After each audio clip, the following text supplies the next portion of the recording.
서울 도심에 있는 한 공원 안. 공원 안의 쉼터로 보이는 곳에 외국인들이 보이는데요.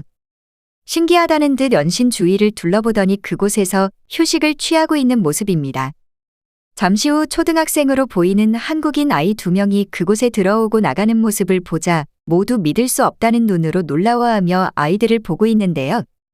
과연 이 외국인들은 무엇을 보았길래 놀라워했던 것일까요? 스페인 여성의 사연입니다. 안녕하세요. 저는 스페인의 아름다운 도시 세비야에서 태어난 롤라라고 합니다. 지금은 발렌시아의 한 생물자원센터에서 연구개발 활동을 하고 있는데요. 얼마 전 한국과의 과학기술 정보 교류 등 협력을 추진하는 일로 잠시나마 한국을 다녀올 수 있는 기회가 생겼고 한국에서 짧은 기간 동안이지만 참 많은 것을 느끼고 돌아왔습니다.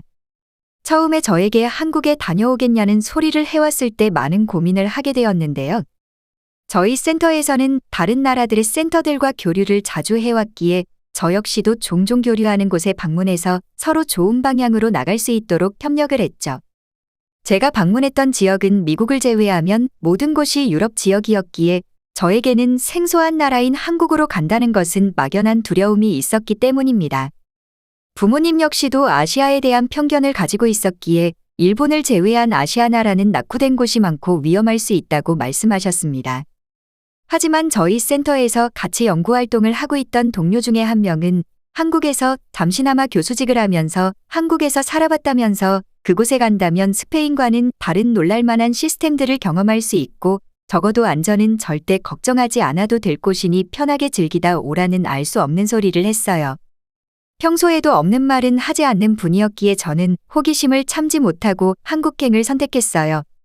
부모님에게도 한국에 가게 되었다는 것을 말씀드리며 한국은 그래도 안전하다고 하니 너무 걱정 말라고 안심시켜드렸습니다. 그리고 저와 한국행을 택했던 동료들 몇몇과 함께 일정을 끝낸 후 짧게 한국 여행을 하며 돌아오기로 했죠. 한국에 방문하기 직전까지만 해도 사실 한국에 대한 그리 큰 기대는 없었습니다. 물론 스페인과 다른 문화 차이가 있을 테고 시스템들이 다르겠다는 생각에 신기할 거라 생각했지만 그렇다고 해서 그곳에서 기대할 만큼의 일들을 경험할 것이라고는 전혀 생각하지 못했습니다. 하지만 저와 함께 몇몇 동료들과 한국에 있는 인천공항에 도착하자 제가 상상했던 한국의 모습이랑은 전혀 다른 모습이라 당황했어요. 그것뿐만이 아니라 입국 심사부터 디지털 스캔으로 빠르게 처리되는 모습을 볼 수 있었는데요. 스페인에서는 아날로그 방식을 선호하기에 여권을 하나하나 확인하고 처리하는데 반면 한국은 스캔 한 번을 하고 불필요한 질문도 하지 않아 순식간에 입국 심사를 받을 수 있었죠. 줄이 제법 길었는데도 동료들 모두 빠른 시간에 입국 심사를 끝마칠 수 있었고 제가 방문해 보았던 나라들과는 무언가 다르다는 느낌이 확 들었어요. 첫 느낌부터 무언가 심상치 않다고 느꼈는데 인천공항 내부로 들어서자 발전이 잘 되어 있는 모습들과 공항의 규모가 매우 크다는 것을 느꼈습니다. 스페인 공항보다도 훨씬 좋아 보였으며 제가 돌아다녔던 그 어느 곳의 공항보다도 세련되고 발전된 공항의 모습을 볼 수 있었습니다. 저와 함께 한국행을 가게 되었던 동료들 또한 한국을 단 한 번도 경험해 본 사람이 없었기에 한국이 이렇게 발전된 곳이었냐며 서로 주위를 둘러보기 바빴죠. 인천공항에 처음 도착하고 가장 눈에 띄었던 것은 인천공항에는 생각보다도 훨씬 많은 외국인 관광객들이 자유롭게 돌아다녔다는 점인데요.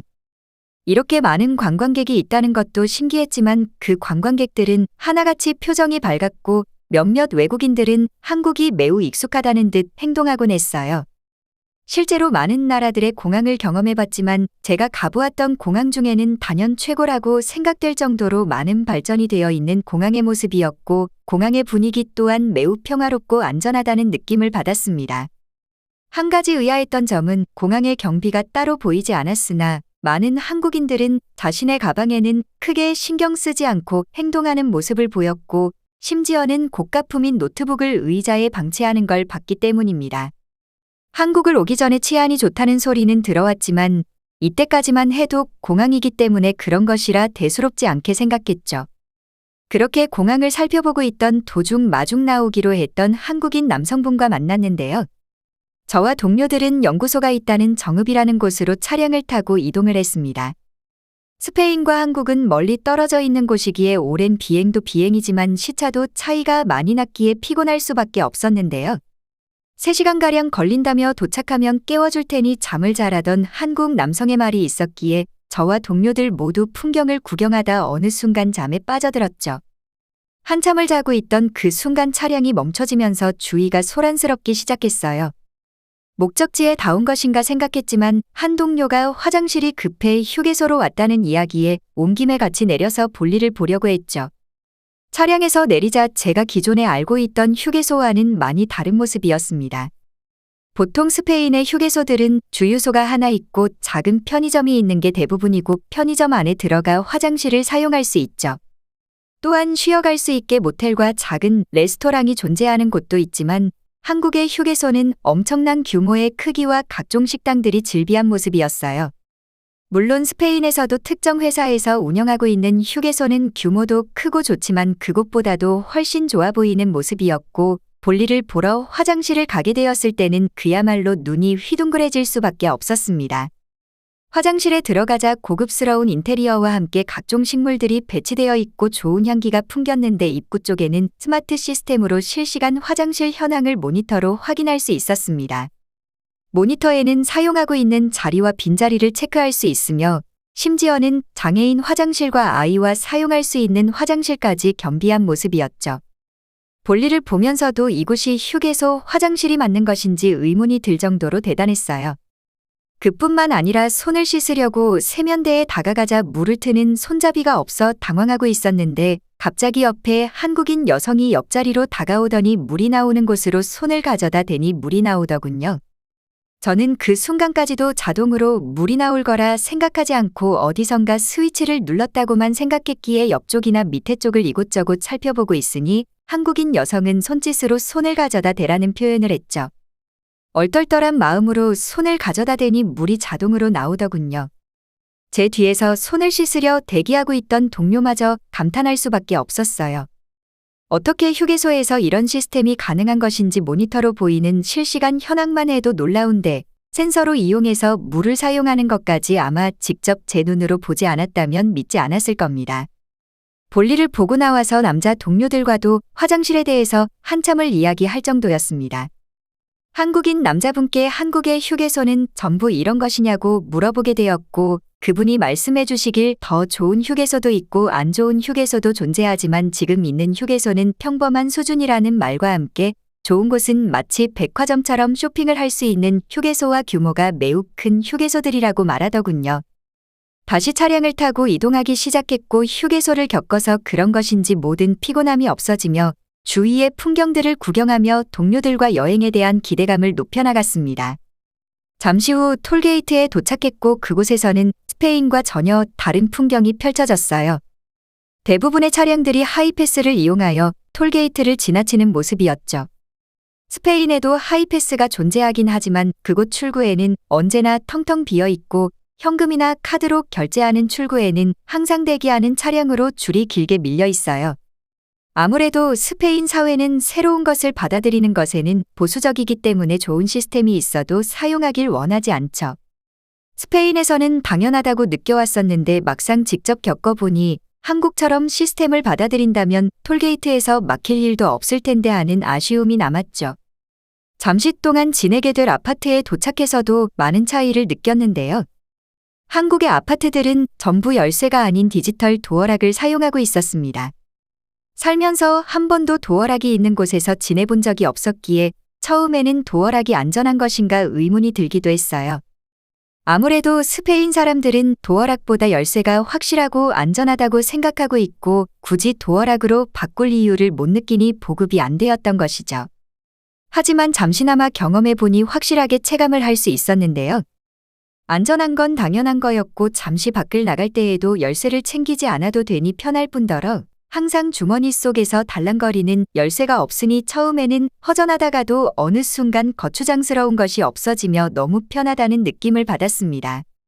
사실 열쇠를 잃어버리는 경우는 모든 사람들에게 한 번씩은 경험해본 흔한 일이고 여분의 열쇠가 없다면 열쇠공을 불러야 하는데 기본적으로 20만 원 이상은 지불해야 하며 밤에 부른다면 금액을 훨씬 많이 부르곤 하죠. 동료들과 함께 연구소에서 일정을 끝마치고 수도인 서울로 올라가게 되면서 스페인과는 정말 다른 차원에 살고 있다는 걸 깨달을 수밖에 없었습니다. 서울의 대부분의 상점들에서는 무인으로 계산하는 시스템들이 정말 많고 심지어는 주인이 없는 무인 시스템들도 존재했어요.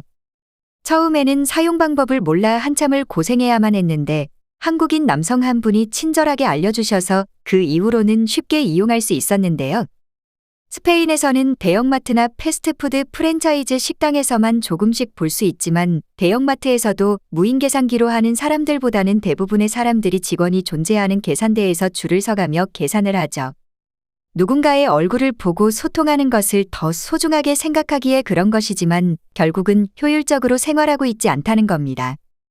팬데믹 시기를 거치면서 스페인에도 많은 디지털이 도입이 되었고 그로 인해 정부가 발행한 공인인증서로 이제는 누구나 집에서 업무를 볼 수 있는 파격적인 시스템으로 변화를 했다고 생각하고 있었는데 이미 한국은 오래전부터 도입이 되었다는 사실과 스페인하고는 비교할 수 없을 정도로 뛰어난 시스템들을 운영하고 있었습니다. 집에서 은행 업무와 공공기관들의 업무는 물론이고 대부분의 모든 시스템들을 핸드폰 하나로 할 수 있을 정도로 많은 것을 이용할 수 있고 심지어는 모든 결제도 핸드폰 하나로 할 수 있다는 것을 알게 되어 충격받았죠. 그렇기에 한국인들은 지갑을 들고 다닐 일도 없고 핸드폰 하나에 카드, 신분증과 같은 모든 게 핸드폰에 전부 들어 있었어요. 신기했던 건 한국 여행 내내 무인으로 이용되는 상점들은 대부분 24시간으로 운영되고 있었고 그 누구도 물건을 훔쳐가거나 기물을 파손시키는 행동들을 볼 수 없었습니다. 낮은 그렇다 하더라도 어떻게 늦은 밤에도 상점들이 안전할 수 있는 것인지 의문이었죠. 아마 스페인에서 주인이 없는 무인 상점으로 운영하는 가게가 생기지는 않겠지만 혹시나 생긴다고 하더라도 24시간으로 운영되는 건 생각할 수 없고 아마 순식간에 범죄 현장으로 변할 겁니다. 서울의 도심 인프라는 너무 훌륭할 뿐만 아니라 도시 곳곳에는 이미 디지털화되어 있는 기계들을 어딜 가나 볼 수 있고 심지어는 공공장소에서조차도 스페인에서는 볼 수 없는 기술들이 있다는 것도 대단했어요. 기술뿐만 아니라 거리는 쓰레기 하나 없이 청결한 모습이었고 공공화장실조차도 매우 쾌적하다는 걸 알 수 있었습니다. 하지만 제가 가장 놀라웠던 건 그런 대단한 도심 속에서도 쉴 수 있는 공간들이 너무나도 많았다는 것인데요. 특히 도심 내에 있는 한 공원에는 작은 집처럼 생긴 공간이 따로 존재했는데 그곳은 누구나 무료로 쉴 수 있는 스마트 그린 쉼터라는 곳이었어요. 쉼터에 들어가자 넓은 유리창을 통해 공원 풍경이 한눈에 들어오고 천장에는 냉난방을 할 수 있는 시스템 에어컨과 살균 기능이 탑재된 공기청정기와 무료로 핸드폰을 충전할 수 있는 충전기가 있었죠. 그리고 제가 방문했을 때 날씨가 추웠음에도 그곳은 난방이 잘 되어 있어서 따뜻하고 아늑하다는 느낌을 받았습니다. 그리고 많은 책들은 아니었지만 무료로 볼 수 있는 책도 보였어요. 놀랍게도 이곳에는 인공지능으로 사람들을 감지하는 시스템이 존재해서 쾌적하게 쉬어갈 수 있도록 만들어 놓은 것은 정말 충격적이었는데요. 한국이 얼마나 부유한 나라이길래 이런 공간들을 만들어 놓을 수 있는 것인지, 그리고 한국인들은 얼마나 높은 시민의식을 가지고 있길래 깨끗하게 사용할 수 있는 것인지 신기함을 넘어 경외스럽기까지 했습니다. 저와 동료들은 그곳에서 잠시 머물며 이야기를 나누면서 무슨 책이 있는 것인지 살펴보니 모두 한글로 쓰여 있어서 알아보지 못한 것은 아쉬웠습니다. 잠시 후 한국인 초등학생으로 보이는 아이 2명이 들어왔어요. 먼저 인사를 건네니 수줍게 인사하며 저희를 힐끔힐끔 쳐다보는 것이 너무 귀여웠죠. 핸드폰을 충전하러 온 것인지 충전하면서 친구와 함께 수다를 떨며 밝게 웃는 모습이 참 보기 좋았습니다. 놀랍게도 어느 정도 핸드폰을 충전한 뒤에 갑자기 저희가 어질러 놓은 책을 정리하기 시작하더니 저와 동료들을 보고 인사를 하고는 그 자리를 떠나갔어요. 아이들의 행동에 놀라워서 아무 말 하지 못하고 저와 동료들 모두 얼어붙었는데요. 자신이 어질러 놓은 것도 아니고 그저 공공장소에 있는 책이었는데 그것을 정리하고 나간 아이들을 보며 반성을 할 수밖에 없었습니다. 어렸을 때부터 아이들은 어른들에게 올바른 교육을 받고 자라나고 그렇기에 한국인들은 높은 시민의식을 가질 수밖에 없으니 공공시설물을 만들어도 모두 깨끗하게 사용하고 아끼면서 운영이 가능했던 거죠. 한국의 치안이 좋은 건 어떻게 보면 당연한 결과라고 생각합니다. 서울에서의 여행은 정말 짧은 여행이었지만 저와 동료들에게는 기존에 알고 있던 상식 자체를 붕괴시키는 경험이었어요. 외항국을 방문했었던 동료가 놀라운 경험을 할 거라고 말했던 것이 생각나며 이렇게 발전된 도시에서 훌륭한 시스템과 안전함을 누릴 수 있는 한국인들이 너무 부러웠습니다. 좀 더 길게 여행했다면 많은 걸 경험했을 텐데 떠나는 것이 너무 아쉽다는 생각을 했죠. 스페인으로 돌아와서도 한동안 한국에 대한 생각을 많이 하게 되었는데요.